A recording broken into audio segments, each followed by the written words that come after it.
कि ना तेरा है ना मेरा है, ये हिंदुस्तान सबका है, ना समझी गई ये बात तो नुकसान सबका है। जो इसमें मिल गई नदियाँ जो दिखलाई नहीं देती, वहाँ सागर बनाने में मगर एहसान सबका है। एक तरफ मंगल पांडे थे तो एक तरफ बहादुर शाह जफर थे, एक तरफ क्या कहते हैं गांधी जी थे तो एक तरफ मौलाना आज़ाद थे, एक तरफ हसरत मोहानी साहब थे तो तात्या टोपे साहब थे, एक तरफ क्या कहते हैं चंद्रशेखर आज़ाद थे तो दूसरी तरफ जो है अशफाक उल्ला खां थे, एक तरफ अगर भगत सिंह थे तो दूसरी तरफ मीर अब्दुल हमीद थे। लेकिन पूरे क्या कहते हैं कौम को टारगेट करके आप अगर गाली देंगे तो ये असंवैधानिक है, ये कानून के दायरे से बाहर जाकर के बात आपने किया हुआ है। मुस्लिम जो अल्पसंख्यक हैं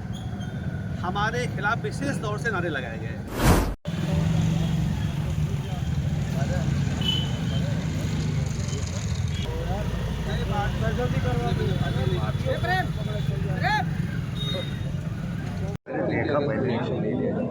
किसी एक व्यक्ति की वजह से पूरी कौम को टारगेट किसी भी तरीके से बात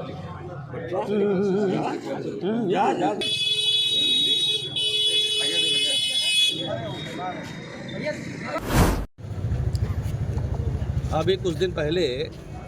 इसी जगह पर कलेक्ट्री के अंदर डीएम कैंपस कार्यालय के अंदर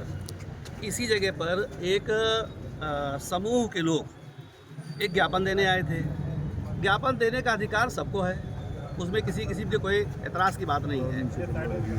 लेकिन उसी ज्ञापन के दौरान कुछ नारे लगाए गए और उस नारे में वर्ग विशेष यानी कि मुस्लिम जो हम मतलब ये है कि अल्पसंख्यक हैं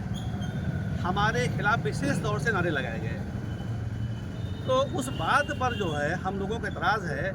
कि पर्टिकुलर कोई केस है तो कानून अपना काम करता है, ज्ञापन आप दीजिए, लेकिन पूरे क्या कहते हैं कौम को टारगेट करके आप अगर गाली देंगे तो ये असंवैधानिक है, ये कानून के दायरे से बाहर जा कर के बात आपने किया हुआ है।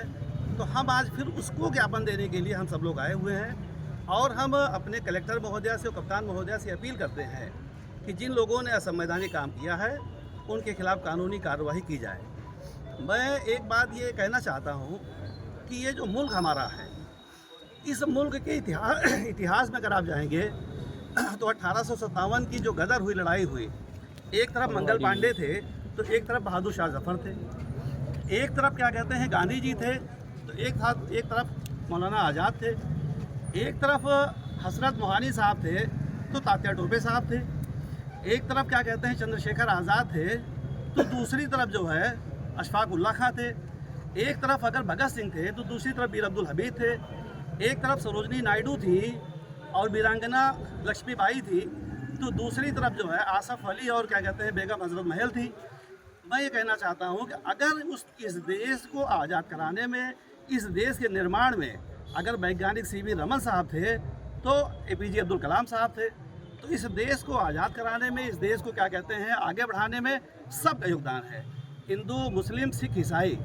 इसीलिए एक कविता क्या कहते हैं कर्नल उदय प्रताप सिंह ने कही है कि ना तेरा है ना मेरा है, ये हिंदुस्तान सबका है, ना समझी गई ये बात तो नुकसान सबका है। ये जो दिखलाई नहीं देती नदियाँ जो मतलब ये जो इसमें मिल गई नदियाँ जो दिखलाई नहीं देती, वहाँ सागर बनाने में मगर एहसान सबका है। तो ये मुल्क को बनाने में सभी लोगों का एहसान है और सभी लोगों ने मिल करके क्या मांग रही आज आप लोगों की, क्या मांग रही? हमारी मांग ये थी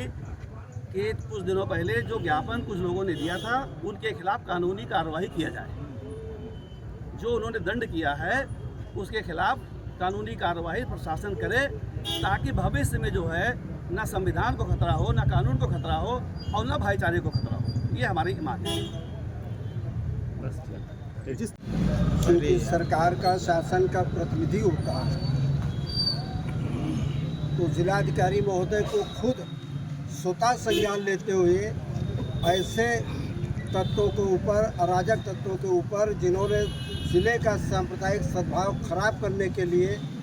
उन्माद पैदा करने के लिए इस तरह के नारे लगाए हैं, भाषण दिए हैं, उनके खिलाफ